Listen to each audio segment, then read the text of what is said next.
Hello les amis, c'est Myriam, j'espère que vous allez bien. On se retrouve aujourd'hui pour une toute nouvelle vidéo. Je partage avec vous une fois de plus un de mes repas pour ce mois de Ramadan.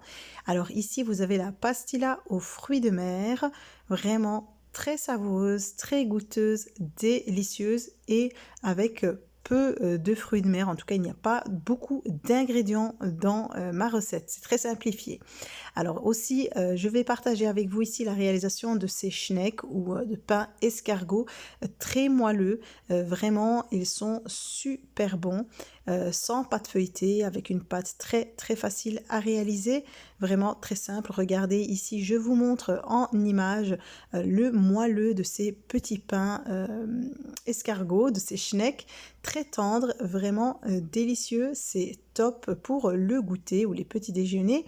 En tout cas, voilà, on va directement passer à la préparation de ces schnecks. Donc ici, j'ai 850 g de farine. J'ai également un verre d'huile qui est l'équivalent de 135 ml. J'ai un verre de sucre, l'équivalent de 140 g. J'ai également 2 œufs, mais je ne vais utiliser dans la recette qu'un œuf et le blanc d'œuf du deuxième œuf. Je conserverai le jaune d'œuf pour la dorure avant la cuisson. J'ai également une cuillère à café de levure boulangère, une demi-cuillère à café de sel, un sachet de levure chimique et un sachet de sucre vanillé. Évidemment, je laisserai tous les ingrédients notés dans le descriptif de la vidéo. Et j'ai bien sûr de l'eau tiède. Alors moi, j'ai utilisé 300 ml et ça sera en fonction de la pâte que vous allez avoir, en fonction du type de farine que vous allez utiliser, donc à ajuster. Alors, j'ai d'abord commencé par mettre une partie de ma farine, disons le tiers de ma farine, dans mon bol. J'ai rajouté le sucre, le sachet de sucre vanillé, le sachet de levure chimique, la levure boulangère. J'ai mélangé le tout et j'ai rajouté les œufs, l'œuf et le blanc d'œuf. Et comme je vous ai dit, je garde de côté un jaune d'œuf pour plus tard. Voilà, je mélange le tout et je vais rajouter donc mes 300 ml d'eau tiède. Je mélange bien et je couvre et je laisse reposer une petite demi-heure. Je reviens, je rajoute le sel, l'huile et le restant de farine. Donc voilà, ici en fonction du type de farine, il se peut que vous ayez besoin d'en rajouter un peu pour ramasser votre pâte. J'ai aussi mis très peu de farine sur mon plan de travail et j'ai juste ramassé la pâte. Je ne l'ai pas travaillée, je ne l'ai pas pétrie. Je l'ai laissé reposer 1 heure. Et ensuite, j'ai partagé en deux, comme vous le voyez ici. J'ai fariné mon plan de travail et j'ai commencé à étaler ma pâte, donc sous forme d'un grand rectangle, le plus fin possible. Vous voyez ici, je vous montre l'épaisseur, donc ce n'est ni trop fin non plus, ni trop épais. Et maintenant, vous allez garnir avec la garniture de votre choix. Alors moi, j'ai fait vraiment très simple, j'ai juste mis de la confiture d'abricot. On aime beaucoup ça. J'ai saupoudré avec ici des cacahuètes qui ont été dorées et mixées et je roule le tout. Vous pouvez mettre de la crème pâtissière, du chocolat tartiné, ce que vous voulez en fonction des goûts de chacun. Une fois que j'ai roulé ma pâte, ici avec un fil, je viens couper. Donc vous prenez la largeur que vous voulez, mais il faut qu'il soit pas trop large, vu qu'ils vont encore gonfler à la cuisson avec la levure qu'on a mis dedans. Et je tire sur le fil et je coupe. Je dispose sur une plaque de cuisson et je vais laisser de nouveau lever. Juste avant, je les aplatis comme ici, pour qu'ils ne soient pas trop gonflés non plus. Ici, j'ai mixé des amandes entières que je n'ai pas dorées ni rien du tout. Et j'ai rajouté un peu de cannelle. On aime beaucoup cette saveur ici chez nous à la maison. Et pareil, je vais couper et je les dispose sur ma plaque. Je les aplatis, je les laisse lever. Regardez ici, elles ont bien gonflé, donc ça a pris plus ou moins 40 minutes. Laissez-les vraiment prendre le temps de bien lever. Et je vais ici les dorer avec le jaune d'œuf et j'ai rajouté une cuillère à café de crème liquide pour donner vraiment ce côté bien brillant. Je les ai enfournés dans un four préchauffé à 180 degrés pendant plus ou moins 20 minutes et voilà, à la sortie du four, vous voyez, elles sont bien dorées, elles ont pris une belle couleur, elles ont gonflé, vraiment, elles sont parfaites.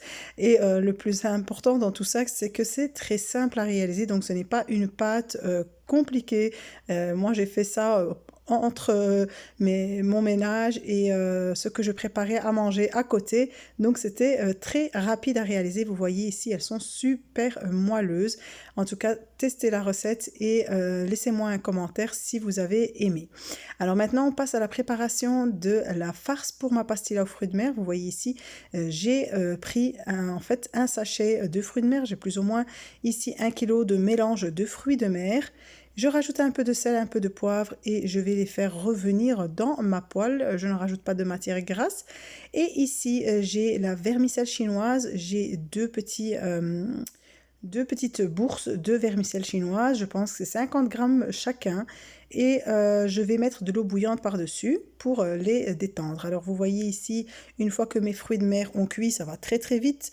Je les retire et je les mets directement dans une passoire pour qu'ils puissent s'égoutter. Donc entre-temps, j'ai mis l'eau bouillante sur ma vermicelle chinoise. Ici, j'ai des poissons, des filets de poissons. Vous prenez les filets de poissons que vous voulez. Ici, c'était des filets de limande. Et voilà, je vais aussi les cuire. Un peu de sel, un peu de poivre. Et dès qu'ils sont cuits, je les retire toujours dans la passoire pour retirer l'excès d'eau, vu que j'utilise des fruits de mer congelés. J'ai aussi cuit quelques crevettes, quelques-unes sans la peau que je mettrai aussi dans la pastilla et quelques-unes que j'ai laissées sans être décortiquées, je décorerai par-dessus. Et comme je vous ai dit, j'ai fait vraiment peu de fruits de mer. C'était une petite pastilla, nous n'étions pas nombreux. Ici, j'ai coupé la vermicelle chinoise que j'ai passée au tamis pour retirer l'eau. Je prends un gros oignon que je fais revenir avec 4 gousses d'ail et une fois que l'oignon et l'ail sont bien revenus, je vais rajouter par-dessus mes fruits de mer, ma vermicelle chinoise et je vais bien mélanger. Alors je vais rajouter ici un demi-citron confit que j'ai coupé en tout petits morceaux avec la peau. Et je vais mélanger de nouveau. Ici, j'ai 2 à 3 cuillères à soupe de persil et de coriandre. Je vais les rajouter également dans le mélange et tout ça, c'est sur feu doux. J'ai un citron que j'ai pressé. Je rajoute son jus également. Le paprika, c'est 1 cuillère à café et le cumin, 2 cuillères à café. Ici, j'ai une pointe de piment fort. Évidemment, c'est en fonction des goûts de chacun.